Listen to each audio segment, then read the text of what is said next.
Recording in progress.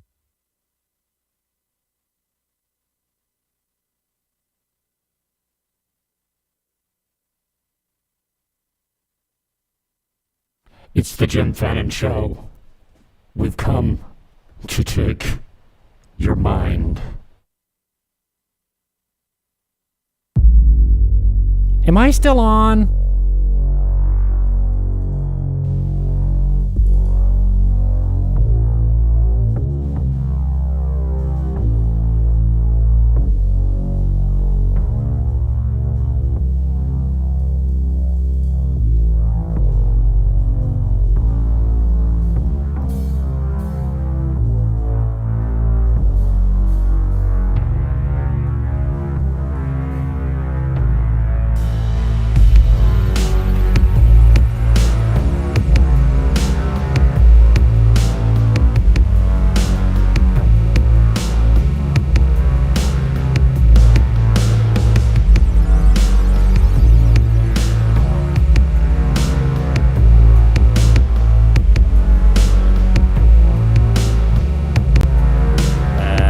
Here we go. It's the Jim Fannin Show. Mike Blocker is my guest today. I'll tell you about how I met him in the interview. I got him for about an hour and a half. Buckle in. Welcome aboard.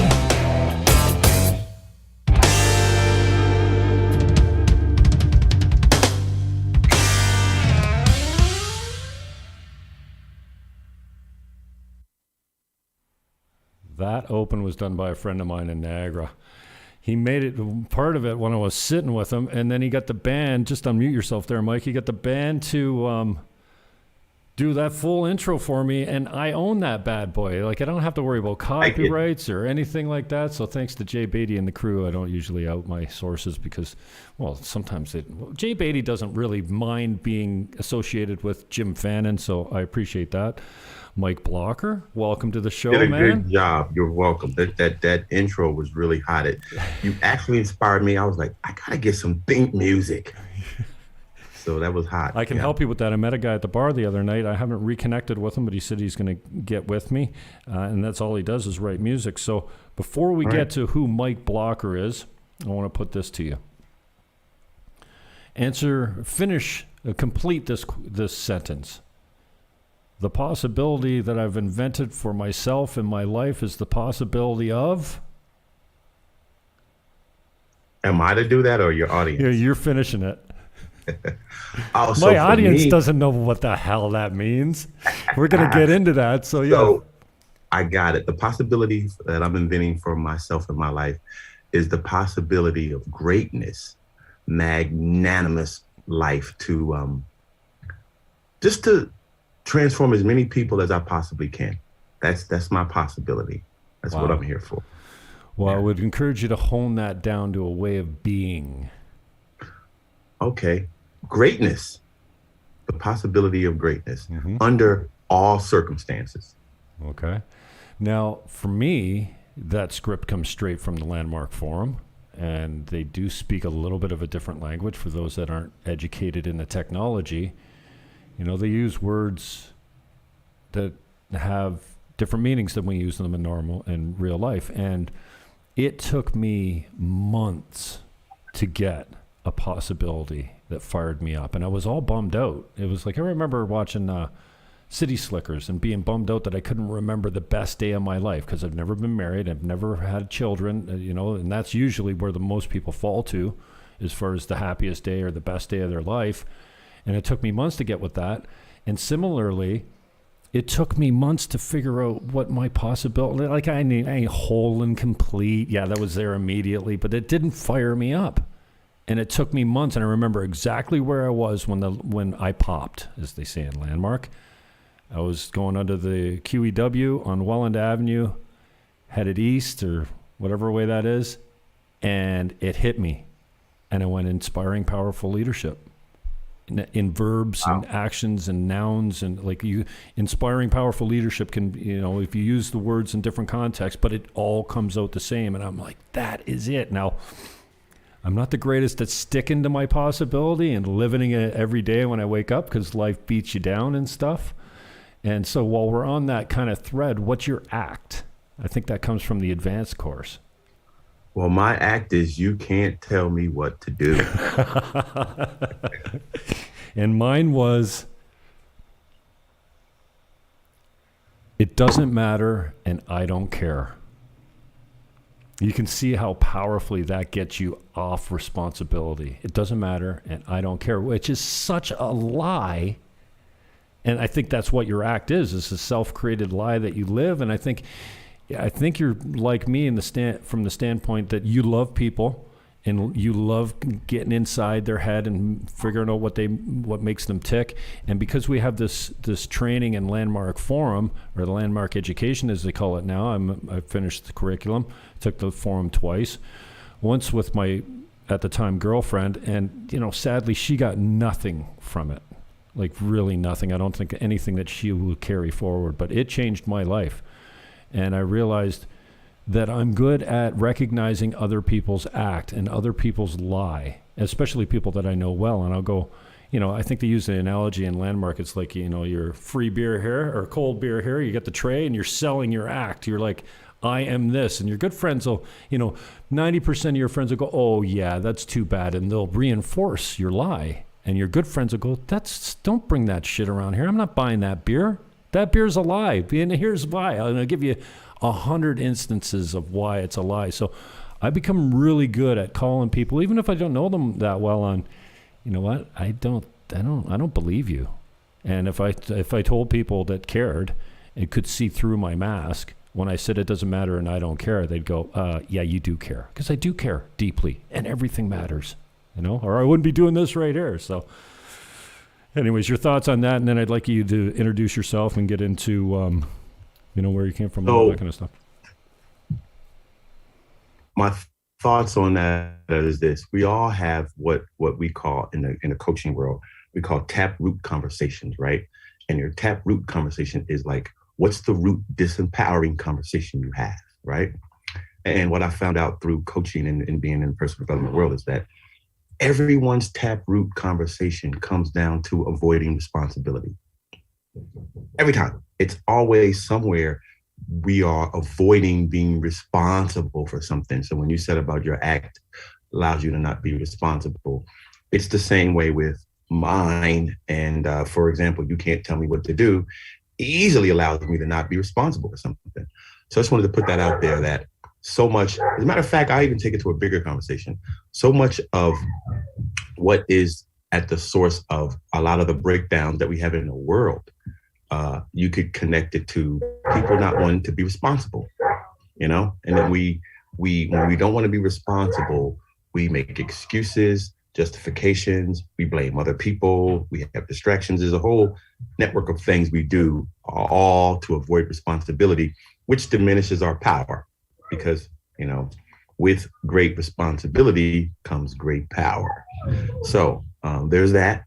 And then to introduce myself, hello, young world. I often refer to, that's my tagline. I intro all my videos. Young world, interesting. Young world. Okay. Hey, young world, because I think humanity is still in its infancy. We have been here a little over 3 million years. The dinosaurs were here 95 million. Okay. So when you compare us to them, you go, well, or there's the planet, you're like, humanity's still young. And I see a lot of young conversations that still exist. To me, war is a young conversation. If you look at our current situation, there's a war that's, being displayed throughout the world on social media. And war's a young conversation. So I refer to us as a young world. Hello, young world. So I'm Mike Blocker. I am a life coach, and I call myself your best life coach. So I support my clients with creating or generating their best life now, right now, in this moment, not someday, not later, but right now. And I also am a relationship coach. And when I say relationships, I don't just mean romantic relationships. I just mean relationships in general, because life is nothing but a series of relationships. That's all it is, from one relationship to the next, starting with the relationship with yourself, your relationship with your parents, and then moving on, relationship with siblings, your spouse, your friends, your coworkers, and so forth. It's just a series of relationships. So I made a commitment many years ago to master relationships. So I support my clients in getting clear on what their goal in life is, right? And then once they know their goal, their life purpose, then I support them with creating a structure that will allow them to live their best life now, align with whatever their goal is. And then as far as the dating coaching, I support individuals who want to get in relationships. I support individuals who are already in relationships on basically how to cultivate and manage healthy relationships. And I recently started coaching around what's the word? Alternative relationships. For example, open relationships, polyamory. That's a world that I have been playing in personally. And I had a few people come to me and request coaching for that. So that's a little bit about me. I was also a DJ for over 30 years doing corporate and weddings. Mostly I've DJed over 200 weddings, and I've done hundreds of corporate events as a DJ. And in my early days, I was a club DJ doing house music. And I also was a freelance audiovisual technician for over 25 years. And I did conferences, meetings, conventions, and all that type of stuff on a corporate level. And I did that for many, many years. So I've been an entrepreneur ever since I was 24 is when I quit that was the last time I had a full-time job at the age of 24. And I've been working for myself. And then the coaching is my dream job, to coach and to speak. I'm working on a book right now. And that's, I have a lot of things that I'm creating, a lot of programs. And I'm just here to have an amazing life and to support as many people as possible doing the same thing. So that's who I am, and that's what I'm about, and that's what I'm up to. Cool, man. I don't know why you just entered the room again, but it says Mike Blocker just entered the waiting room. All right. Well. Oh, because I was logging in on a backup machine. Okay, no problem. So I don't need and that. It was taking some time, so that's why. Give me your thoughts on, and I have no reluctance to. Well, I guess I do have a reluctance to practice alternative lifestyles because I'm more a traditional guy. I like having a solid girlfriend and staying loyal to them and building a life. Give me your thoughts on whether or not, these alternative lifestyles are kind of removing the foundations of the society that's been very successful for many, many years, like polyamorous, pansexual. I hear some parents describing their 16-year-old children as pansexual. I'd rather, I like the idea that wait till you get married to have sex, dude. Tell me your thoughts on that. Well, my first question would be to ask you, what's the criteria that you assess that the nuclear family, the ideal to traditional model, has been successful? Because I question the success of that from my observation, specifically in America, because that's where I'm the most vetted. We have over a 50% divorce rate, over a 72% infidelity rate in marriages. And when I talk to married couples, very few of them are really happy. And they confess to me, that they stay in their relationships mostly for convenience, obligation, or fear of being, ostracized or judged for choosing something different. And this is part of the reason why I wanted to coach people around relationships, because I saw so many people who were discontent. They weren't happy. So from my perspective, I would say the traditional monogamous nuclear family type relationship hasn't been very successful. So I'm gonna just give you one quick example of something that really blew my mind that made me look at things differently. I was reading a book called Sex at Dawn by Christopher Ryan. If you've never read it, great book, excellent, highly recommend it. And it's about an anthropological approach to the evolution of human sexuality. Well, in it, one of the stories that he shares is about a indigenous culture where they did not have a monogamous basis. And so the women had just as much freedom to be, promiscuous as men did. So whenever a woman wanted to, impregnate herself and have a child, she would pick the top men of the tribe, the best hunter, the smartest guy, the best blacksmith, or like she would pick the top men and she would go out and have sex with, say, all 10 of them, right? We're just still doing that today. Yeah. And she would do that. And then she would get pregnant and she would have the baby.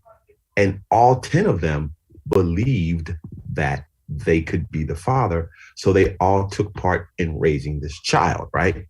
And I thought, man, that's awesome.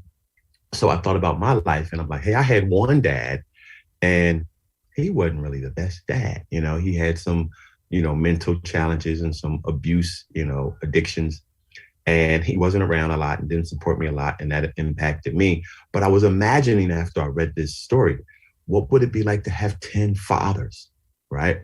I thought if I had 10 dads, I'm pretty sure half of them would be decent, would be around and, whatever, come to my ball game, take care of me. I would get like 5 Christmas gifts. So I was thinking, I would be okay with having 10 dads. That would work for me. And, but in our society, if you were to say something, people are like, oh my God, how could that be? I don't know. I mean, it takes a village, if you can't get it from one, you get it from another. So I'm open to alternative ways of living and having a new family structure, new relationships, because you never know. There's been many things. I'm gonna tell a quick story. You say I got the time. When I was like 8 years old, I had some pineapple, right? It was like maybe the first time or 7. And I was like, wow, this is horrible. It's nasty. I hate pineapple. I'm never going to eat pineapple again, right? Kid you not. I wouldn't touch pineapple for over 30 years. So I'm DJing this 18th birthday party at the hotel and I put on a long song and I go to the buffet and the security guard, he's sitting there, being all big macho security guard, muscle man. And he says, yo, bruh, that pineapple's hitting. You got to check that pineapple. And I was like, in my mind, I'm like, I don't eat pineapple. But I had then been Landmark. I was in IOP at the time. So I was open to transforming things and trying things. So I said, you know what? I haven't had pineapple in 30 years. I'm going to try some pineapple today. So I get 3 little pieces and I take it back and I'm over there at my DJ station and I turn my back to the crowd because I wanted to eat this pineapple. But if I had to frown or spit it out, I didn't want them to see. I put the pineapple in my mouth and I'm like, oh my God, this is good. I went back and piled the plate up for pineapples, man. And I ate pineapple. I ate like a whole pineapple that night. Yeah. But when I got home, I thought to myself, where did I get this conversation of hate pineapples? I had one bad experience with pineapples. And who knows, it could have been because I just brushed my teeth. It could have been my palate was off. I had a cold. It could have been it could have been that was just a bad pineapple. Well, everyone knows your taste buds change over time too. I mean, I didn't like sour cream for a long time and now I love it. So, yeah.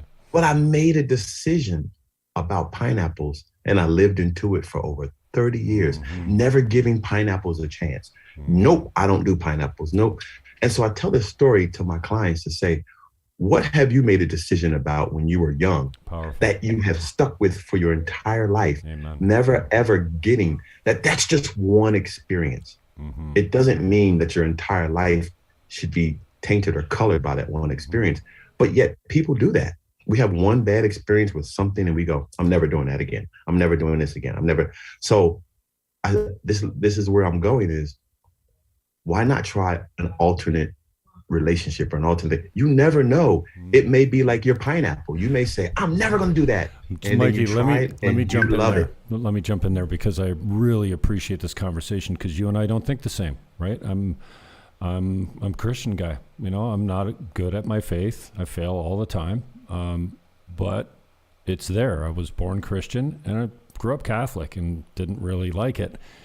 Now I've got a church and a support group and a men's group, and I kind of feel like I'm the kindergarten guy because I don't read the Bible that well. I don't understand it. I think it's arrogant for any human to profess to understand the Bible. But I'm interested in your thoughts on, here's, you can just debate back and forth with me if you want. The traditional family has worked for a millennia, and still today, the most optimal place for children to be is with a mother and a father. There's no doubt about that, because we took the father out of the home and we've seen what happened. You touched on a bunch of some stats. I'll give you a stat. 85% of black kids in America are fatherless, and that has destroyed our kids. I'm all for having mentors and elders and the idea of 5 fathers, and women still pick the strongest and smartest man to mate with. I just feel like relationships are deeply difficult to stay with someone your whole life, but we've made divorce so easy. We financed the black father out of the home with welfare, basically, because we said you can't get welfare if there's a man in the house. So subsequently, in the 60s, with the welfare structure in the States, men just aren't in the homes because women can't get welfare with the man in the home. And it's destroyed us. And we've also killed God. You know, Nietzsche said, God is dead, and the next century is going to be the bloodiest century of our time. We're living it right now. And I think that, you know, whether you believe in God or not, I mean, the church was source of welfare and source of the universities and source of, you know, good Christian values of like, yeah, stay together. It's tough. You need to get through it. It's almost impossible to stay with someone for the rest of your life, but we've made it so easy to jump out of that relationship, and I think society's really paid for it. Like, again, the most beneficial structure for children is to have a man and a woman in the home. That's the traditional nuclear family. I know many people think that's sexist, and we've long gone past this, but I think the more we stretch out and say girls can become boys and it's okay to be polyamorous or pansexual or whatnot, or you can change your sex just by identifying differently, I think is really having harmful effects on our society. And we've seen that. So for a millennia, the traditional family has worked.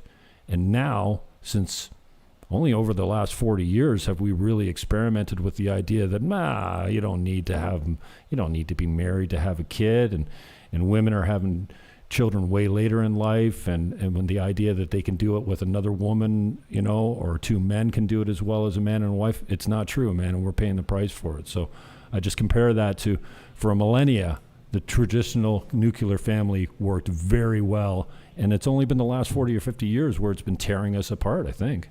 So your thoughts on that? Well, okay, that's a lot. So let me go to the beginning. The word universe is uni, which means one, and verse means song, okay? One song. So there is one song. That's it, whether you acknowledge it or not. And I believe there's but one God. There's only one source, that the thing that some people call God, and it's called many names, Allah, and the force and different things, but it's all the same thing. We just call it by some different name. There's only one source that generated everything that we have here. So my personal belief is, here's the analogy that I use. If you ever had a cat or a dog, right? Your pet lays on your carpet at your house, and it shits on the carpet. Excuse me, I'm gonna call. It shits on the carpet, pees on the carpet, plays on the carpet. Your dog is on that carpet every day doing it. But it has no idea or the concept that this is a carpet, that this carpet was made by Mohawk in a factory in Dalton, Tennessee, and that it's fire retardant. And it has no idea of all the intricacies about the carpet, yet its whole world is related and connected to this carpet every day, right? That's how I believe our relationship with God is. It's right there. It's right there. But we have very little knowledge and understanding and comprehension of it. We know it's there. We might see the carpet a little bit, but we really don't know. So we start to make up stuff. We're meaning-making machines. You get that? Amen. So we make up stuff about God. We make up stories. And my favorite was, he was a jealous God and he's an angry God, because I was brought Christian. And I remember reading that going, jealousy is a sin. How can God be sinful? He's supposed to be perfect, and jealousy is a sin. But why would you be jealous? Why would you be mad because these little people don't worship you when you make universes? That's a human trait that we put on God. I'm like, God doesn't care. I'm not going to be upset because ants don't praise me. I'm not even going to think about them. So anyway, just wanted to say that. So my belief in God, I do believe there's a source. And I'm more leaning towards a spiritual approach, because I think the God concept has been so corrupted by man because we've gone in there and we've manipulated for personal interest. Like when I look at the things that we say to God, and I was brought up in the church, and I was going to church, and I'm like, these people I'm more godly than the people that have been in church 20, 30 years. Right. So there's that. Now, to address the family structure and how I feel about that. Okay, the nuclear family, you are correct. For a millennia or so, the nuclear family has been the dominant structure of around the world in which most families are based. And it has been effective. And I agree with you. A two-parent home is way more effective than a single-parent home. There's no doubt. Every statistic I've ever read agrees with that. Okay. And that is part of the purpose for even having the nuclear family, because we know that it's the best way to raise children. Okay. So I agree with that. Now, as far as the marriage aspect of it goes, though, marriage didn't become the dominant choice until economics, until after the agricultural revolution. Okay. Because when people started to hoard and started to collect and own their own, when we went from when we were on a communal basis of tribal, we were communal with our women as well. We shared it. It was when, people were open. But then when wealth came, when property, when ownership kicked in, then men, because it was a patriarchal concept, men were like, hey, I own all this stuff. I have this wealth, I have this property. I want to make sure my progeny receives it. I don't want some other man's child to receive my wealth. So therefore, I want to own or possess or marry my woman so that she's legally bound to me. And now she's legally bound to me. And back then, men had ownership. Literally, you literally owned your wife. She was like a possession of property. When marriage originated, had nothing to do with the white dress or the big man, had nothing to do with that. It was about property. Okay. So many things in our world are economic based. I'm not going to get into this, but slavery, if you look at it, it was economic based. Had nothing to do with race. It was all about money. So marriage was an economic based decision. And if you also took it from a historical approach, Christianity, this is my opinion, some people might not like it when I say this, Christianity was not the original dominant religion on the planet. Before Christianity, you had Buddhism, Taoism, Hinduism, Islam. They were all around before Christianity came. And a lot of the tenets and beliefs of Christianity actually come from these other religions. The people who created Christianity studied these other religions, and they took pieces from it, piecemealed from paganism and so forth, right. And they created. And all the other religions share stories about the flood and about Adam and Eve. Yeah, at some all level, of them. All those things were similar stories. And they were around before Christianity, right? So Christianity, when the Christians went around the world, they basically, their process was they sent in their missionaries first. Anywhere they went, they sent the missionaries in to talk to the indigenous people and introduce them to their God. Shortly after that, the conquistadors showed up. The guys with the swords and the guns showed up. The missionaries would come and soften you up, and then the military would come behind them and go, okay, you know our God, either you practice what we believe, or we're going to introduce you to this sword or this gunpowder. So basically, they kind of force their beliefs on a lot of cultures. It's either you believe what we believe or you're going to die. And so under that duress, anything's going to flourish because people want to live. I want you to think about this, Jim. What animal do you think is the best animal to domesticate? Well, we've domesticated so many, but in what capacity? I mean, we've domesticated. Which animal, if you could domesticate any animal on the planet, which animal would benefit you the most by domesticating them? I don't know, man. Nothing immediately comes to mind. Listen, bro, is there any way you can shut down WhatsApp to get rid of those clicks? Okay. Yeah. Sorry. No problem. It's just you're a busy man, and yeah, I'll cut it off right now. So I'll go ahead and answer the question for you. Thank you. The answer is the human. The human is the best animal to domesticate. Because if I went to a chicken and put a gun to his head and said, produce more eggs, the chicken's not going to comply. Right. If I went to a cow, said, produce more milk, it's not. But if I go to a human and I say, you pay more taxes, that human's going to do it. Yeah, I think the flaw, if I can refer to it that way, is that we don't normally think of humans as animals. Yes, we are animals, but that's not, when you say domesticate an animal, human's not even in the realm of possibility for me there, but you're right. Well, we are animals. And in my opinion, this is my opinion, America is a tax farm. We live on a tax farm and we are the animals, and we've been domesticated to pay taxes for the rulers of our society. It's And a big the tax elites farm. are squandering our finances, man. They're not protecting us. They're not using our money in good form, and It's a big tax they're farm. not giving us So, Medicare and securing our borders. They're just giving the money to their friends. Basically, the elite benefit from the commoners. so going back, I'm full circling, going back to answer your question. So because of this domestication, because of this programming, we have been programmed to believe that the nuclear family is the best structure because it supports the consumer based corporate agenda. Okay. Because this has also statistically been proven. Married families buy into the American dream more than any other group of people because they're going to buy the house because they have to raise their kids. They're going to buy the house and get settled down. They're going to go to college. They're going to pay their tax. They play the game more. So the powers that be says, the people who participated in this nuclear family play our game more. So we want to promote this. We're going to give tax breaks to these people. We're going to promote this ideology because it works best for the world that we're trying to create.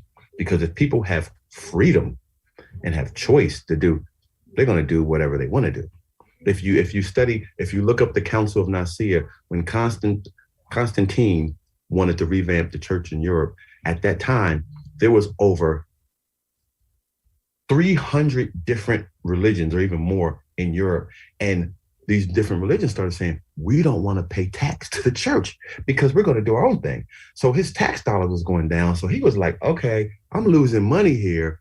How can I get this money back? So he had the Council of Nicaea where he called all the leaders of all these different religious sects together. And he put his proposal for one church to rewrite the Bible. And all those agreed with him. He said, okay, you guys that agree, go in this room. Everybody that disagreed, go in this room. And everybody that disagreed with him, he cut their heads off and then went back in and said, now let's retake the vote. But that had nothing to do. He didn't revamp the church because he believed in God. It was about tax dollars. So if you look over time, you can see always the major decisions in society are always made from an economic standpoint. Even the thing you were talking about the welfare system where we finance the man out of the house, there was still an economic basis behind that because whenever you have a subordinate group of people, you have to have an insubordinate group. You know, America was built upon the backs of other people. That's the way corporations work. They always have to have a subordinate group to support. Everybody can't be rich. So our society in America specifically that I'm very, vetted on is set up to maintain a subordinate group. You have to have poor people so that the rich people, there's enough money in America for everyone above the age of 18 to have $1 million. There's more than enough money here. But who would do all the low end things if everybody was rich? Yeah, and I don't think we want to go to that type of socialism where, the communism of everyone's treated equally. I mean, I love the entrepreneurship. I love the idea that if you work hard, and I kind of get away, you can't be anything you want. You can if you work hard, but you can't just wish, this whole idea of, what's that, the thing, you just think positive thoughts and you put it out there and good things happen to you. No, even Think and Grow Rich, you need to take the action. You need to have a plan. You need to have goals. You need to have a burning desire. You need to have, measurements all the way along the way. The secret, that's it. You just don't think good thoughts and suddenly you're rich.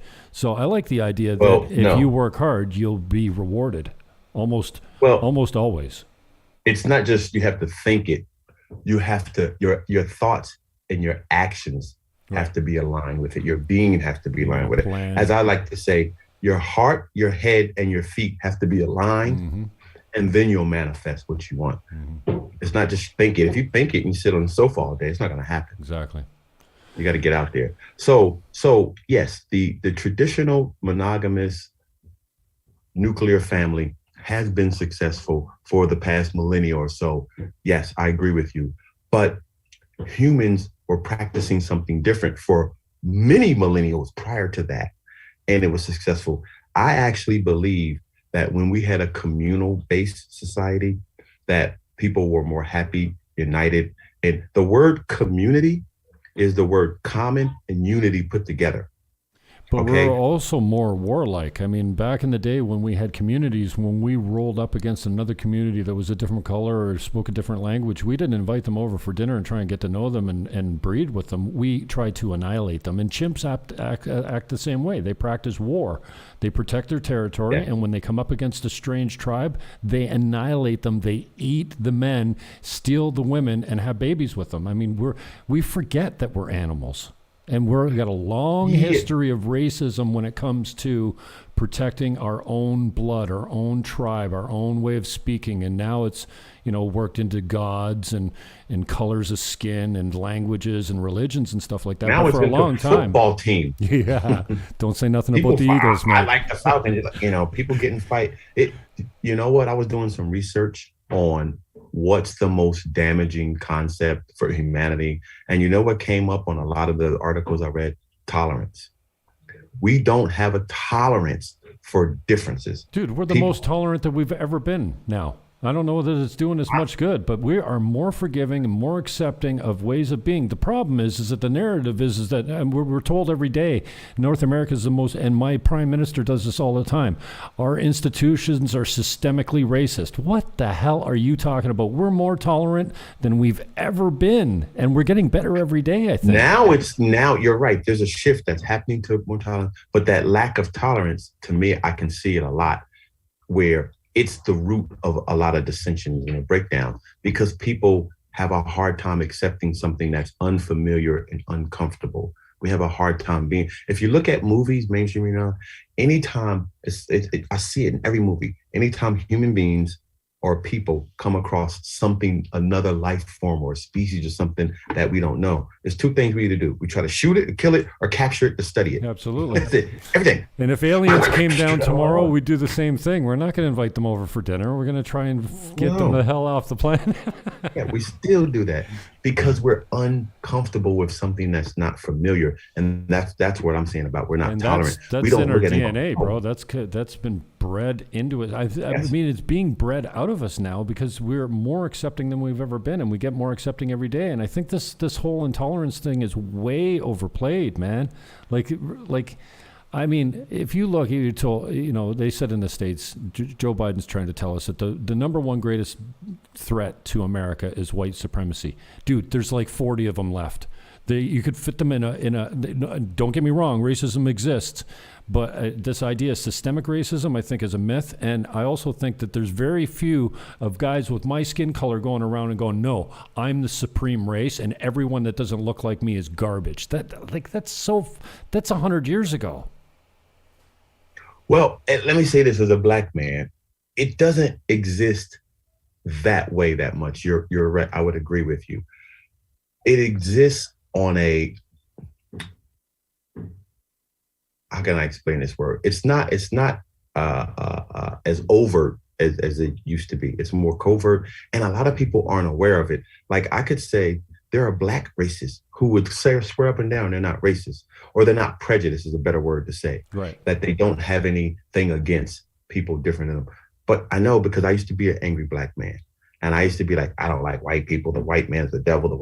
I went through that phase when I was hanging with the Hebrew Israelites and the 5% nation. Okay. And I went through that phase, right?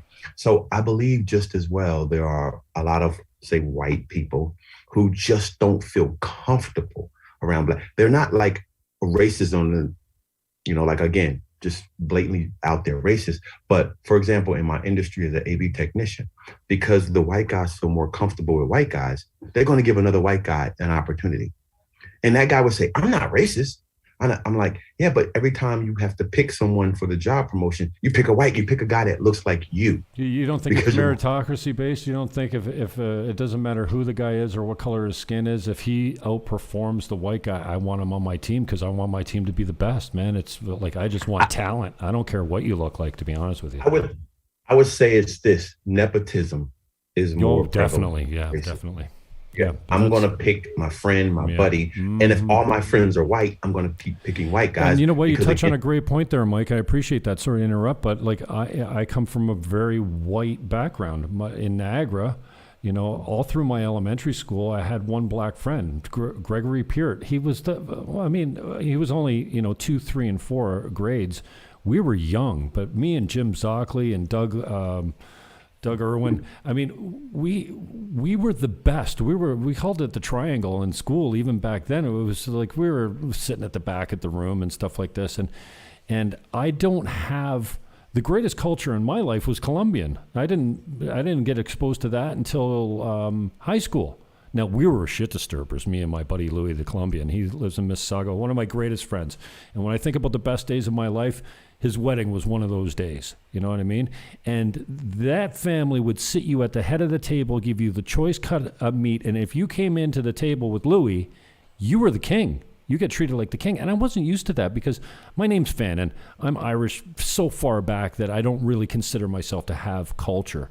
So anyways, Gregory Peart we had this thing. We'd rub each other's head, and I think it started with Greg because like he had a really tight afro, and we'd go, that luxurious head. But we did it all to each other. It became a thing. So, but when in the States, this nurture versus nature type of thing, I've seen it with people that practice racism, usually an older generation that grew up, and when the same race or the same religion or the same language does the same thing to you over and over and over and over and over again, you get you're looking over your shoulder because they beat you up every day. I never was exposed to that kind of stuff. Like I didn't grow up with Jewish people all that much. And being down here, I'm exposed to more. I've met more Russians and more Jews and more black people and more Americans and more Canadians. And oh shoot.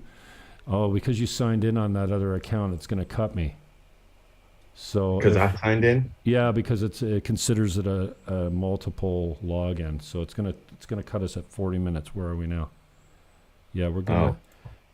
If you want to, I did not know that. Do you want me to open another room and continue the conversation? I'll just stay live. Yeah. Let's do whatever we got to do. Okay, so I'll send you a link on Messenger. I'll end it here and I'll stay live and kind of kill time until I get you back on. When are you going to send it? Where are you going to send it? I'm just going to open a new room. And what's the best, Facebook or WhatsApp?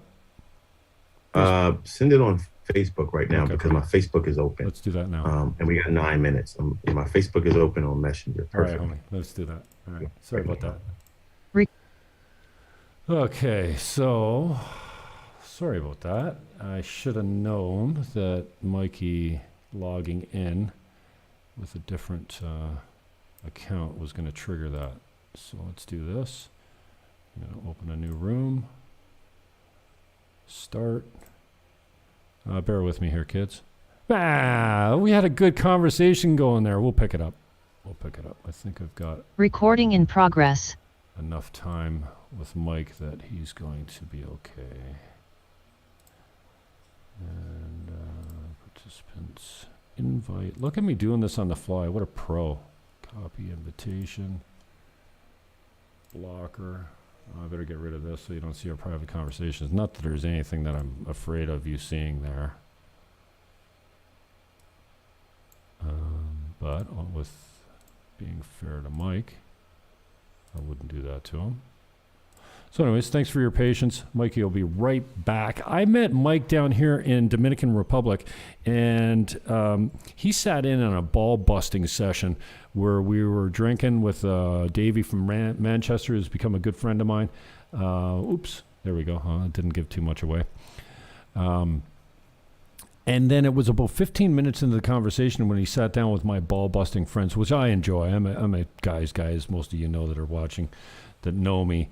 And then Mike sat down, and I'm like, dude, did you take the Landmark Forum? He says, yeah, dude, I'm a wisdom instructor. I took the whole curriculum. I've done the Landmark Forum, I don't know how many times he said. Many times. And we're going to hit on that next, probably. But it's been a good conversation, touching on religion. And let's get my video up. There's my camera.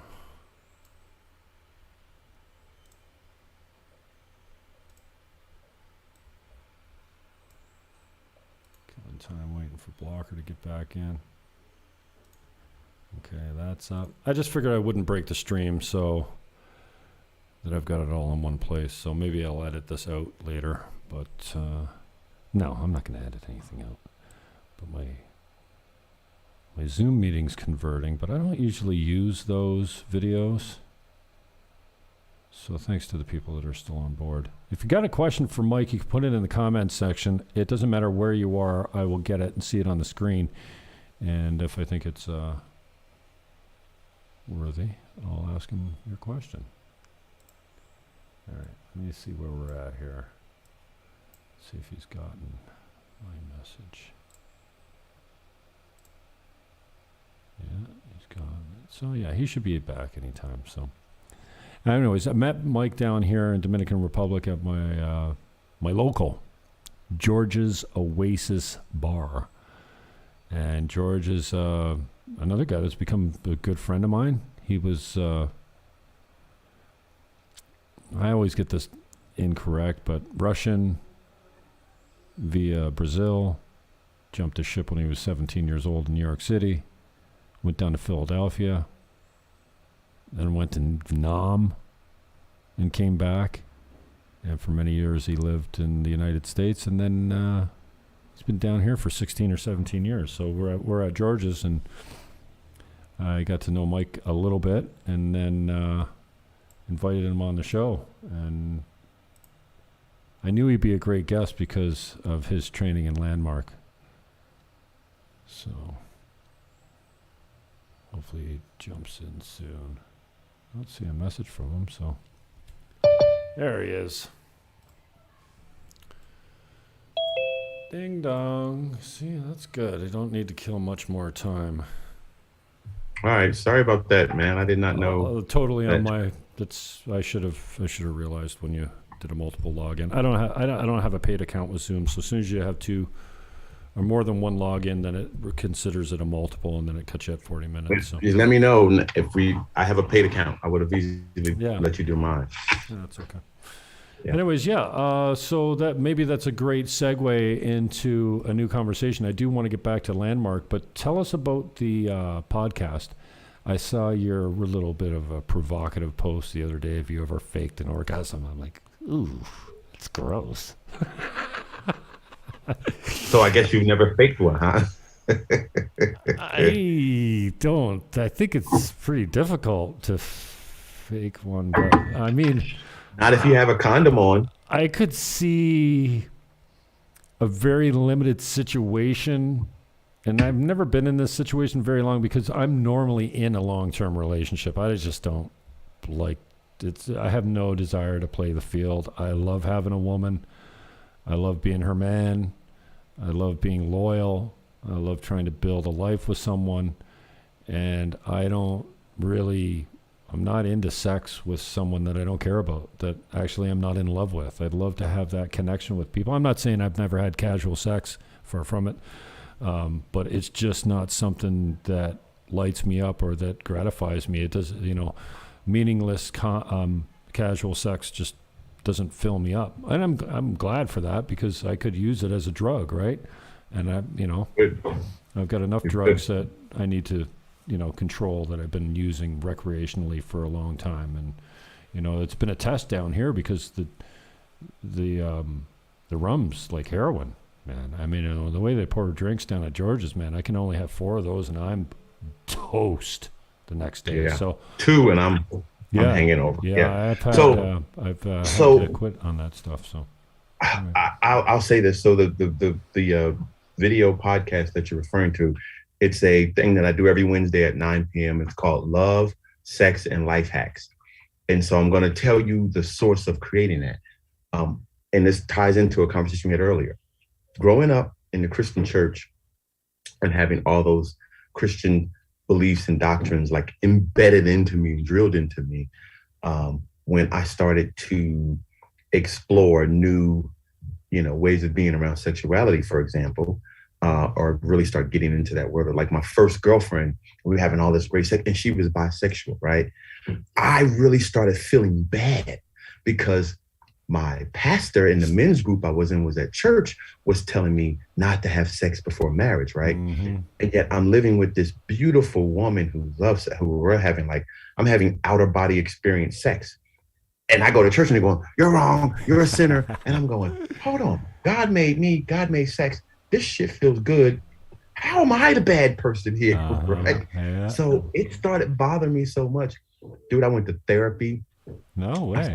I was calling because I was feeling really bad, all this guilt and shame because I was loving the sex, and I tried to tell my girlfriend to move out, and I went through this.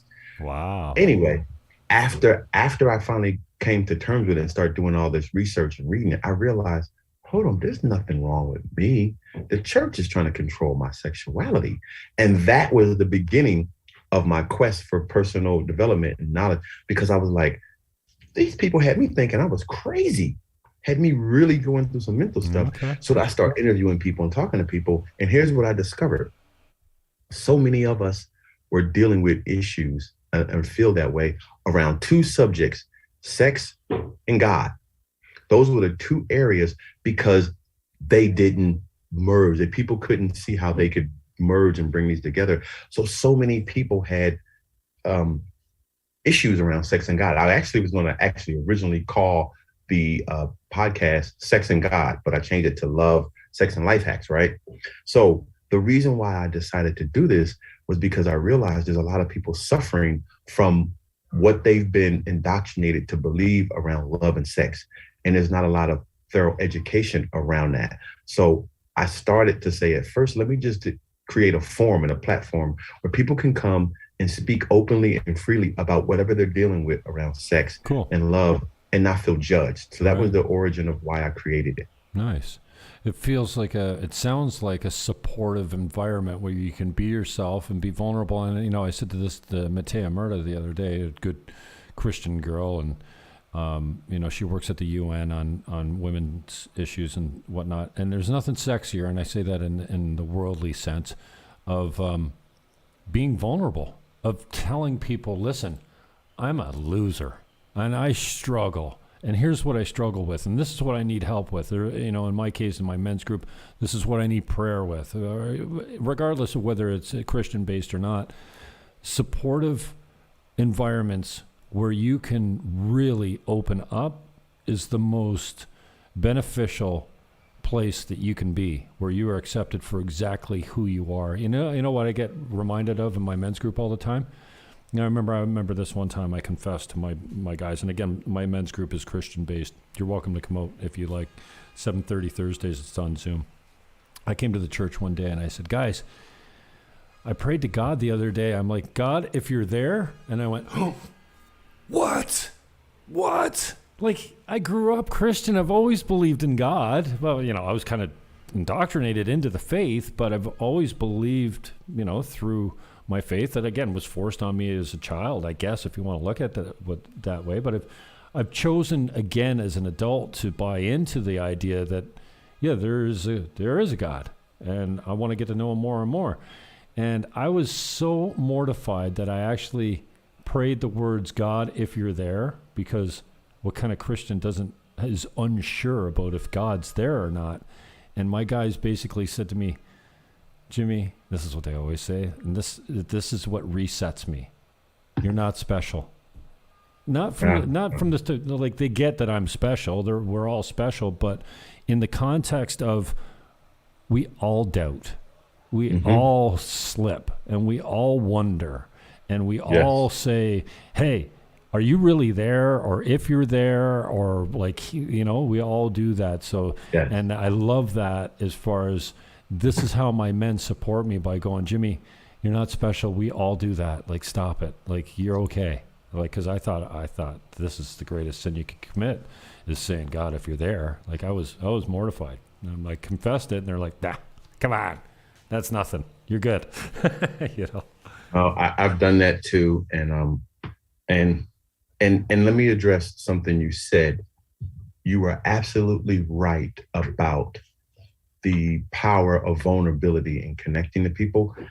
It's through vulnerability that we have access to the greatest depths of love and connection. Like you have to Amen. take your mask off. Amen. Okay? Amen. And until you take your mask off, how can somebody love Jim Fannin for Jim Fannin if they don't know who you are? No, what, and you know that I have no problem being vulnerable in an intimate relationship with my partner. What I do have a problem with is taking off my mask when I go out into public, and even when I do this show. And people think I'm untouchable. And you know what I hear all the time, Mike, and you might get this too. You know what I like about you is you just don't give a fuck what people think, if I can use the language. And I'm like, you know what? Here's the bottom line. The truth of the matter is I'm deeply sensitive. I do care what other people think. I may be more courageous in the standpoint that I'm more open about my opinion. I don't think their opinions, know what they say about opinions. I'm not saying that mine's any more worthy than anybody else's, but I take unpopular stances. I like to have good conversations like this with guys that I don't agree with on some level, and still have a rational discussion. I wish we could do that more right now because the left and the right are more divided than they've ever been. And I was on a quest for the trying to solve this issue. Why is the left and right further away than they ever have been and more hateful towards each other?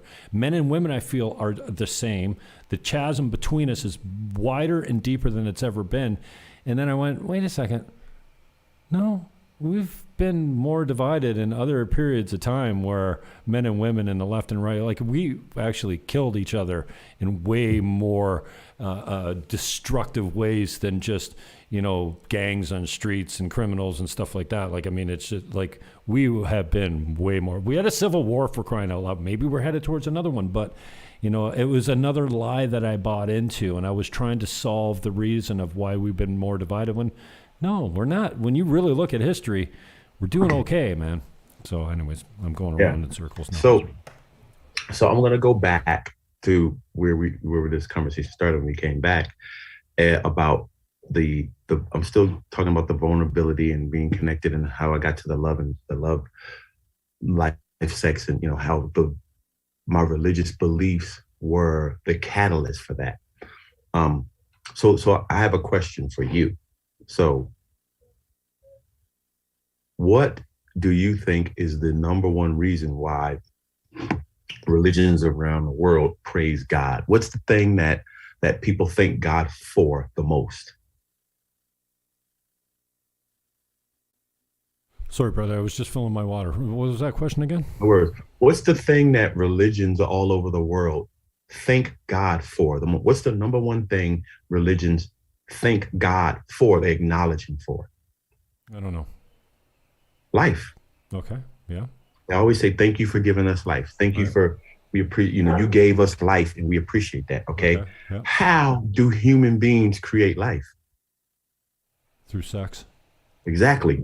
So it's through sex that we are the closest to being God-like. Okay.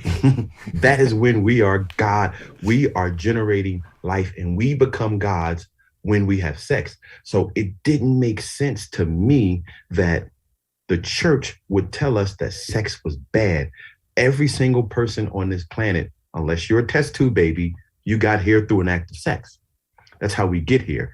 And if you look at every living organisms on the planet, there are some, lower forms of organisms that don't have to have a male and female to reproduce. There's some that are asexual that reproduce, but the majority of the life forms out there has genders, and they come together and they produce life, right?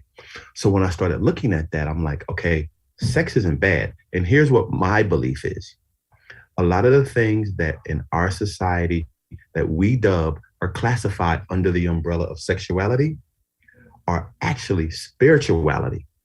And the church, the powers that be, they misclassified it. They said, look, we want to take this thing that's sex is a spiritual thing, and we want to call it a sexual thing because we can control people will allow us to have more say and control over their sexuality than over their spiritual choices. Okay.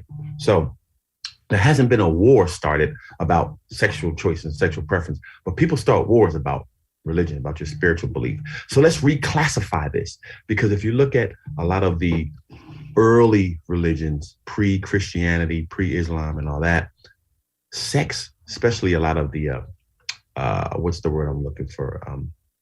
The old, I can't find the right word. I'm sorry. The words didn't come to my mind. Primitive. But primitive cultures, sex was a huge part of their religion, huge part of it. Paganism, for example. Oh my God. If you read the stuff that pagans used to do, they had orgies on Christmas. Okay. It was all about the sex. Okay. Because they believed that it was a spiritual thing. So when I really got that and understood that, it changed my view about sexuality. And I realized, hey, that's what we're all here from. So I no longer see it as this bad, sinful thing. I see it as, I no longer even call it sexual energy. I call it life force. It is because what's underneath it is when I see a woman, I have this innate desire in me to produce life. That's what I want to do. It's not about sex. I want to produce some life. Yeah, baby. Hey, you want to produce some life for me? Let your life force and my life force get together, and let's make some more life. I've been producing life, man. And I just want to clarify, sex ain't bad. The church just wants you to have it with one woman. And I stress woman. They want you to be loyal, and I think there's a lot of value in being loyal to one woman. And, my concern is that we've devalued, the idea of matrimony. We've devalued God, religion, whatever it is. We've devalued the traditional family, nuclear family, the family home, and all that goes along with it. And I think we're paying the price for it, man. We've never been this mixed up and confused and biologically ideologically possessed. I mean, Disney is refusing to acknowledge man and woman now. Disney is saying that we need to have 50% of the character. What's the population of gay people? 5% tops. Transgender, less than 0.5%. And suddenly we're kowtowing to these really radical minority groups that have a big voice but a low population, and we're bending over backwards for it. The traditional, I don't think there's anything wrong with tradition. So I start out by saying, no, sex ain't bad, and I think there's a lot of value in having it with one woman that you love and care about and building a life with, and we're gonna procreate and have children and raise those children with. I don't think it's necessarily just a conversation about sex as much as it is a conversation about inclusion. Because if you look at the bigger conversation, they're saying we want to include and allow everyone, no matter what your view, your gender, your race, to have a space and a say, which is, again, what I'm trying to create around my love, sex, and life hacks. Is to just I'm on your side, and I think society is on your side. Nobody cares who you love, how you live. Now, when it starts affecting a society, I think we have some grave concerns, but I don't care if you want me to call you Sally and dress up, but if you want me to say that you're now a girl, I'm going to say, dude, you were born a boy. You can't just switch your sex like that. And now we're putting our children on puberty blockers. They can't get a tattoo, for crying out loud, till they're 16, but we're cutting their genitalia off and putting them on hormone. This has gone to a point, I don't care. I really don't care who you love. If you're gay or you want to identify as a woman, it doesn't affect my life. I truly don't care. Just leave me the fuck alone. Don't try coming for my kids, because at 5 years old, he says, I'm a girl. And then if you don't acknowledge he's a girl, then they're going to take your kids from him. Now I got a fucking problem with it. And you start doing sexy time, story time, transgender story time with my kids in kindergarten and whatnot. And this whole don't say gay bill, they've just twisted it all, man. And I think we're paying the price for it. So I'm going to tell you what I heard, or I read something that shifted my view around the whole gender conversation, was when I got present to how, if I see someone who was born with some type of physical deficiency. They're born with spina bifida, or they're born with, one leg short, or they're blind, or whatever. They have one, they can't hear, they're deaf. We have empathy and compassion for that individual, because in the process of when they were developing in their mother's womb, somehow they didn't develop fully. Agreed. And they came out with this deficiency, right? Well, to some degree, someone explained it to me this way, that homosexuality or these alternative sexual expressions could be a result of that this person didn't develop fully in that area, hormonally or somewhere. And so they come out, they have the outer shell of a man, but their interior, they feel like they're still a woman. They didn't cross over all the way, right? Yeah, I'll give you that. It popped for me. I'm like, oh, wow, I get it. Because I've got nipples. And I don't know if you know this, all life begins in a female. Everybody's born a female in the beginning, and then you become a male in the, I don't know, somewhere 3 weeks into the first trimester or something like that. I remember learning this in my science class. Everybody's born female, okay? I mean, not born, they start out as a female. So I thought, wow, that makes sense. It's scientifically proven. Some people just don't develop in that area. So why can't we have compassion and empathy for these individuals and not say they're wrong or they're bad or they're sinner? Just say they just didn't develop properly. And there's nothing wrong with that, no more than it's wrong with I'm blind. My vision didn't develop properly. I think there's a lot of truth in what you're saying there, but then you'll have the lefties that say, no, don't take pity on me. I'm not different. Well, you are different, because 95% of the population is heterosexual. Like, that's what normal is. Now, if you're different, now I'm not going to take sympathy on somebody because they're gay. It's a lifestyle choice, but I think you're born gay. Like, we have gay in animals, all type of animals. It's both. I think it's both. So let me say this. One of the greatest privileges in the world, matter of fact, I think the greatest privileges in the world, is to be your fully self-expressed self and be loved and accepted. Very few people reach that state where they can be themselves and have everyone love and accept them. Mm-hmm. Okay. So if you get, that's bliss. I've got a little bit of, love your neighbor or your enemy as yourself. What the problem is, we don't love ourselves these days. We don't practice self-love. So it's impossible for us to love another. We're stuck in ego, judgment, and pride all the time. Which is why I'm saying, if you ever ascend to that state where you love yourself, fully express yourself authentically and truly, and have people love you, I would say less than 1% of the people on this planet actually get there. Okay. So I'm working on getting to that place. Right. Mm-hmm. And as you said, it starts with loving myself, accepting myself, forgiving myself. And then I can do that for other people and say, hey, I'm going to be me. Right. So in our world, very few people are afraid, or have the courage to be themselves. So most of us walk around with a mask, pretending to display. I would say the average person displays maybe at least over half of the qualities and personality traits they display are for other people. They're not who they really are. They're pretending because they want to be accepted by their peer group, whatever their peer group is. Exile and being ostracized is one of the worst things for humans, because we are communal creatures. We're very gregarious. We have to be connected. We need that. Okay. And anytime you are exiled from your group or your community, it feels horrible. So people will play whatever game they have to play to be accepted in their tribe, in their group. Oh, everybody else is doing this, I'm going to do that. Okay. What we're shifting to is we're going to where people are allowing people to be more of who they are, individuals, and say, be yourself, be your full self-expressed self, and we will accept you. And there's a slow progression to that. And part of what I do in my coaching is that I promote that, because until you get that, you will never truly experience happiness, because you're going to spend all your time with a background conversation of, I don't want those people to not like me. So if I truly express myself, people aren't going to like me. Okay. So most of us do that. And that's what I'm trying to support, that conversation of, how can I be me? Mike Block, I want to be me.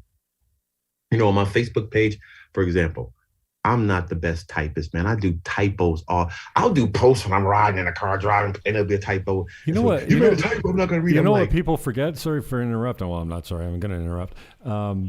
And that's another thing I get from Landmark. Sorry means a sorry is a sorry way of being, and I stop saying sorry until I'm ready to take responsibility and create a new way of being. But we forget, and I remind people constantly, my Facebook account is not human. My Twitter account is not a human being. Yeah, it's run by a human. But you really think I go around saying the things I say on social media? Like, no, it's not a human. Stop treating it like it is. It's provocative. It's a mask to a certain extent. It's something I very seldom post anything personal, pictures or otherwise, or how I'm feeling or anything. I'm always political because I'm driving a narrative. I just had this epiphany today, if you could call it that. I'm walking up the hill, and I usually get these moments of clarity a lot of times in the shower when you're doing robotic things and you get these creative flashes. Sometimes it's on the toilet. You're doing a very mechanical thing and your mind is open. Today, I realized walking up the hill, I'm like, what? Because I think that my social media is a sickness for me. It's making me unwell. When I go and I look at other people's feeds, I compare and I judge myself mostly, and then I get angry that somebody could be so stupid, and so ego, judgment, and pride is all in play there, and it's really an unhealthy. It has been, and the way I'm using it has become unhealthy for me. And I've said to myself today, what is my and I think I was thinking about you actually, because I was going to ask you, what is your underlying commitment for your social media? And then I asked myself the same question. And I realized that my underlying commitment to social media is to drag people down to my level. And my level is anger. My level is I'm pissed off that people think that women get paid less than men do for doing the same job. No, that's a myth that started with Obama. I don't want to get into that so much, but I truly thought to myself, I'm like, yeah, my underlying commitment for social media is to drag people into a place of anger like I am, because I think they should be angry because of what Disney's doing and what they're doing to our children and the way they've killed God and all those type of things. And again, that's just my value system coming out. I'm no better than anyone else. But this whole idea of self-love and everything, I think it comes full circle. And social media is making us sick, man. I think it's actually a sickness for a lot of us, and it's leading us to hell. It's leading us to depression and a whole. Now, if you use it in a healthy fashion, that's something different. So I'll answer your question this way. I used to cry. I remember the first time I got the concept of war. I was around 8 years old. And I remember I saw these jets fly over my head, and I was asking my grandmama, whoever it was, about what were those airplanes. And they said they were jet, and they explained it to me. And that conversation led to war, right? Like, these are there, so when we have war. Okay. And I literally started crying. Wow. In that moment, I'm like, we have airplanes that go kill people and kill kids. And I was like, who would create such like, that's horrible. Like, why do we have planes to kill people? Like, why do we even have that, right? So it was ever since then, I was like, I don't understand this whole war thing, right? So then I've always wanted to do something to make a difference in the world, to like eradicate war, to end suffering in the world. Like, I want to do that. So I tried all these different methods to fulfill on this agenda, to alleviate suffering in the world and bring more love to the world, right? What I came up against was this. I got so much resistance because people were so indoctrinated and programmed by whatever they believed that they couldn't even hear the conversations couldn't even hear it, right? And they were resistant to it. So then I said, okay, I have to wake people up first before I introduce them to this new paradigm, this new shift. I got to even wake them up. It's like the Matrix, the blue pill, the red pill, right? So what I started realizing was the process of having people become more aware is to have them think. And I have to practice, people have to practice thinking. Most people don't want to think. We want everything spelled out for us, explained for us. So I started going, what can I do to make people practice thinking? So I started posting provocative questions on Facebook. I don't even care what you answer. Mm-hmm. It's just, I want to get people into thinking outside the box, thinking. Definitely. And I'm great at it. And that's also why I'm a good coach, because I'll have you think something you never thought before. I'll plant that seed and you go, I never thought about that. And then once I get them in the exercise of thinking, then I can introduce new thoughts. But until you develop thinking, because it's not just what you think, it's how you think. I have to alter how you think so that you can start even opening up to the possibility of a new thought process.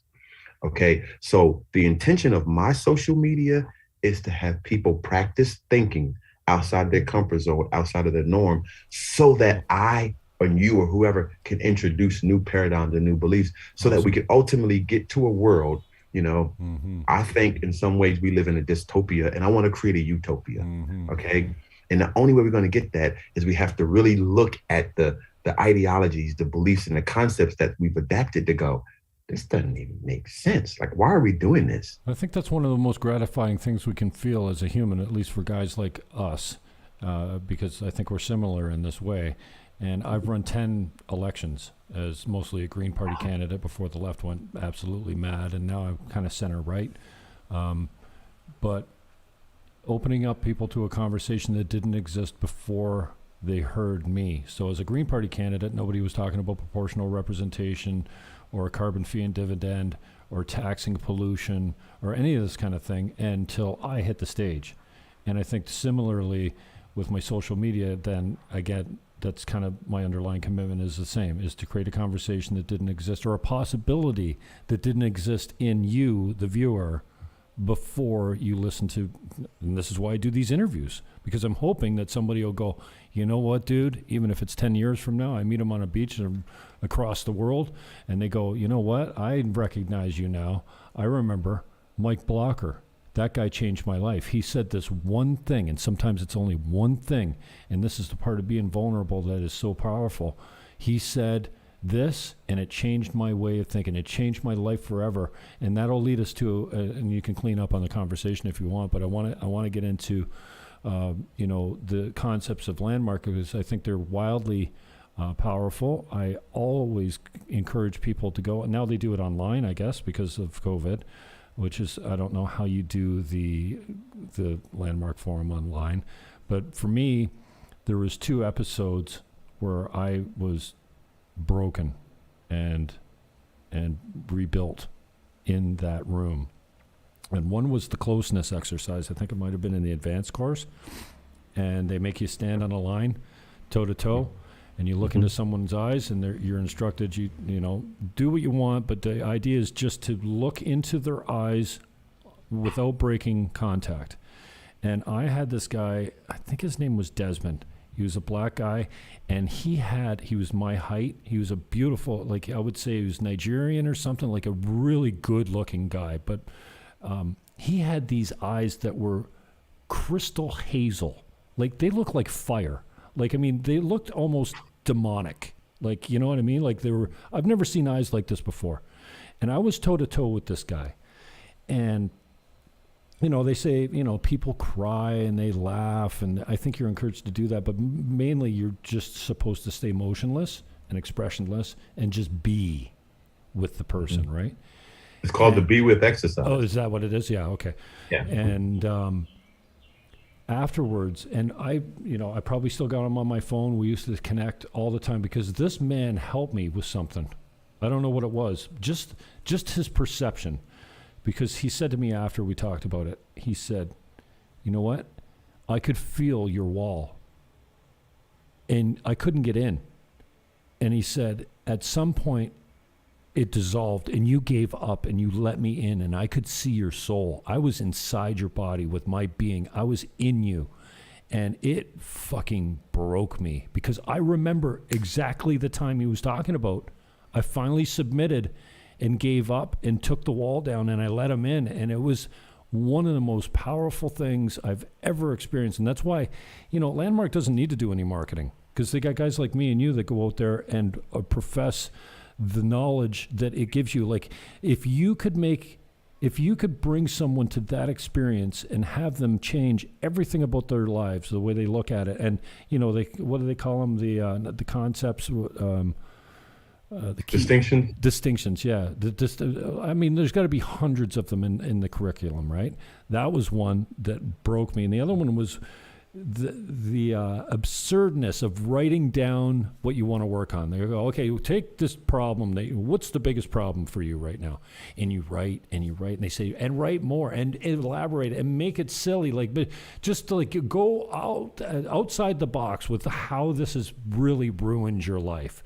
Maybe it's about your mother. She's a narcissist, and you just write, and you write, and you write, and you write, and you write, and then, and I don't want to play junior landmark forum leader here, but then they have you read it to a partner, and you look them in the eye, and you read your notes, and you read it over and over and over and over and over and over and over to the point where you can't recognize the handwriting, and it sounds like a comedy sketch, and you can't believe that you wrote all this bullshit down about your problem, and it's all a lie. Story.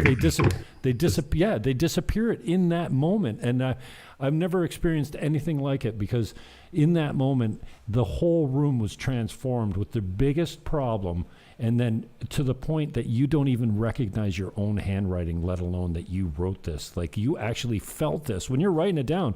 You think it's all valid, and then after you speak it to the world 15 times over and over until your partner's your partner is probably helping you get to a point of you are so full of shit right now. It's unbelievable. And then you get it for yourself that it's all a big lie. It's a story you created for yourself. And you mentioned it. I'll use the analogy of the kid that's playing in paradise, right? He's in the sprinkler in his front lawn. And, I think I had a hard time getting to one of these points of my life that changed everything for me. I do know where it happened in adolescence. But the kid that's in the sprinkler, it's paradise. And one day he's in paradise and his leg goes on fire. Not literally, but a shooting pain goes up his leg. He doesn't know what the hell's happened, but paradise has been broken and he's bad. He makes a decision. He did something wrong. He's a bad boy, and he gets stung by a bee. And his mother comes over, consoles him, but he never goes back into that sprinkler without shoes on. And then for the rest of his life, he goes tiptoeing through life with his slippers on, being careful because he's bad. And you touched on it nicely. And this is why I was really looking forward to this conversation, because you can help someone get to the point of pain where they made this decision and disappear it for them. And what is more gratifying than helping somebody disappear a fear that they've been living for 50 years about being careful because you were bad, because you got stung in the sprinkler? So I'm going to address that. You said, and I love what you said, because I live for those moments when I can say something that changed people's life. One of the best feelings ever is when people come to me and say, "Hey, Mike, you said something to me 2 years ago, and I never forget it, and it changed my life." I have that happen a lot, and I love that, right? So I want to say two things. You said this is something that I took from Landmark that really I love, and I live into this on a regular basis. There's what we know, and you understand that. There's what we know we don't know, and we know that, and we can go get the knowledge and understand that. But the magic, the big breakthroughs, the life-changing paradigm shifts happen when you discover what you didn't know you didn't know. When, there's things you don't know. Right. That's the magic. So my job is to take people to that world, to that place of having them discover something they didn't know. And they go, "Oh, I never even knew I didn't know that." Mm-hmm. And then they're shifted, right? Mm-hmm. So I want to throw this out there, and you address this. A lot of us are what I call emotional jukeboxes, okay? Mm. And what I mean by emotional jukebox is someone will come up and say something or do something or something we see on social media, right? Right. And it's like somebody walked up to say, you, Jim, you see someone on social media, and it's like they put a quarter in you, and then they hit J5, and you display some emotion, right? Right. It's like, "Whoa, that person got me." And when we give away all your power immediately, because we say that person did something to me. So what I explained to them, I said, you're being an emotional jukebox right now. And what you have to realize is that the song that is playing in your jukebox, you cut that record. You wrote that record. Right. You put that record in the jukebox and put a number. They didn't do that. So you have to change that record. So when they come back to the jukebox and put a quarter in, a different record plays. Or another way I explain it is, people may push your buttons, but they didn't install the button. Right. You did. You installed that button. And then you get mad at them for pushing it. Well, then remove the goddamn button and they can't push it. They can't push a button that's not And that there. goes back to what we suffer from is a lack of personal responsibility, and that's what one Here it thing is. you really learn in Landmark is personal integrity. If you show up, and I'm not late anymore. I remember the first time I was stood up at a real estate appointment. This was probably before I took Landmark, and I said I will never, because I was burning mad. It's 20 minutes past the deadline, and I'm waiting and I'm waiting and I'm feeling disrespected. And I said, I'll never disrespect anyone like this again. And then Landmark helped me with the personal integrity and the personal responsibility. It's so easy. Right. I love those people in my life that say, yeah, no, I'm late for everything. Well, not with me, you're not, because you're not going to make me late, because I got a 12-minute window now and I'm out. I'm done. You have to book another appointment, and now your integrity is broken with me. You know what I mean? So this lack of personal responsibility, it's someone else's fault. Oh, it's the kids, and it was traffic and everything. And I know I'm preaching to the choir here. No, you didn't leave early enough, because if I told you there was $1 million on this chair and you had to be on time, you'd be a half an hour early. You're not going to risk that. So it's just you didn't make it important enough. Right. And so you're right. It's all about like people not wanting to be responsible for their triggers, and get that you installed this trigger or this button, and it's your responsibility to eliminate that, to change that, so that you don't have to react, but you can respond to stimuli out there. You respond in a way that's aligned with your core values and who you say you are and what you're up to in the world. You don't react to it like, what? You did this. Da, da, da, da. And look, I'm a coach and I'm good, and I see it in other people like that. But even I suffer from it sometimes myself, where I react. And it's particularly in intimate relationships. So one big thing I want you to get, and Jim and everybody to get this: relationships, intimate relationships are one of the best things that you can be in, because these are the places that are going to push your buttons and trigger you, which provide you with the opportunities to grow and develop yourself. So a lot of people avoid intimate relationships because of that. So when somebody hits that button, it's perfect, because they just exposed a weak spot in you. And we normally get mad. You just exposed my weakness. I'm upset at you. You just had my mask fall off. My mask fell off just now. Perfect. Let's take a look at that. Let's dig down that road and see why and see what's there, versus blaming the other person for it. That's over there with you. Whenever I get upset, it's me. That's my stuff. It's not the other person, So take these opportunities and be grateful for them, that this person did push your button. And now that you can see this as an opportunity to grow and work on yourself, don't run from it, and don't resist, embrace. Go from resistance to embrace. And when you take a situation that you normally resisted and you embrace it, you'll transform it. But you got to embrace it. I've been thinking this, I think, since we met and I found out you're a coach. I think you'd be a perfect accountability partner or coach for me, because we speak the same language, and I want to keep you on time. We're coming up on an hour and a half. I appreciate your time, your generosity. I love you, brother. Love you too, man. I appreciate you. One day I'll be able to express, as our relationship grows and deepens, how much this and your friendship means to me. At the appropriate time, but just closing thoughts on the way out. Anything you want to say to wrap up? Because, like I said, I want to keep you on time. We're almost an hour. We'll wrap up and say, that I am a life coach, and I'm always looking for the option to support more people in my coaching. I've got some programs coming up. One that I'm going to be launching probably by the end of this month, called Best Love Now, which I'm showing people how to create loving, sustainable, healthy relationships. I have a book club that I'm going to be also launching. We're going to do the human code. I just got all this stuff that I'm creating, all with the intention on supporting people and living their best life now, having love of their life, creating great relationships. And so I'm just open. If anyone who's listening to this wants to have my first coaching call is always free. I do a discovery call. You can go on my website, thechrysaliscoaching.com, and book a free discovery call with me. I love supporting people. This is my life purpose. This is my passion. It's what I do. I mean, to be honest, it's my job and I make money, but sometimes I do it for free because I just love it. Nice. So that's what I'm here to do. And I can't not do what I'm here to do. Well, I saw a complete shift in you there when you said, I love it. Your state completely changed. And there's something really gratifying about seeing somebody that's genuinely like in the place that they're supposed to be. And I feel like you're there, brother. And I'm just grateful to have met you. I don't know. Are you got plans to come back? You staying in Atlanta or what's going on?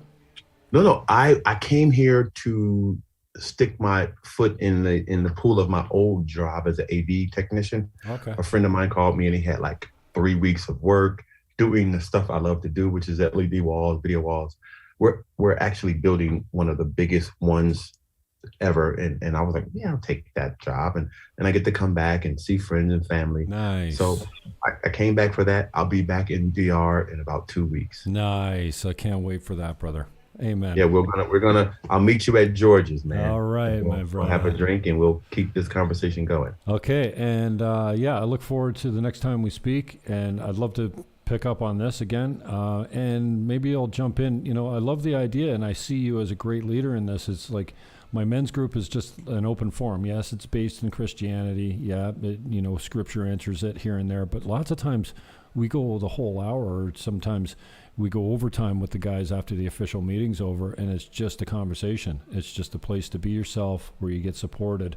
And one guy says one thing, it triggers another guy's thought, and he says something, and one guy, and it's an organic conversation that goes around. And I think that's really cool when you got 10 or 15 people and they're all taking turns sharing what they got out of the conversation and how it's moved them. I love those moments. And what I'm a request of, and you don't have to, I just say it. I had a great time on this talk and this call. And I felt like I didn't talk as much as I would love to about who I am as a coach. Like I didn't get to do a lot of that. Mm-hmm. So if down the line, a month or two, however it turns out, where you're like, you know what, I need someone to interview. Let's do it. I would love to come back on and just, express myself more as a coach, because I think that would where I could really make a difference. Yeah, and I think everything happens for a reason, and we've built a good primer for I think it they always say they don't care what you know until they know what they care, and this is a good foundation for the next conversation that we have that's maybe more point specific on you as a coach. So yeah, let's do that. Gratitude and blessing, my brother. Have a great day, and I can't wait to see you in a couple of weeks. I'm here, and anything I can do, if you ever need any support with anything, man, I'm available. All right. I'll be touching you up probably in a couple hours. Thank you, sir. All right. Do that. All right. Have a great one. Ciao. All right. Bye-bye.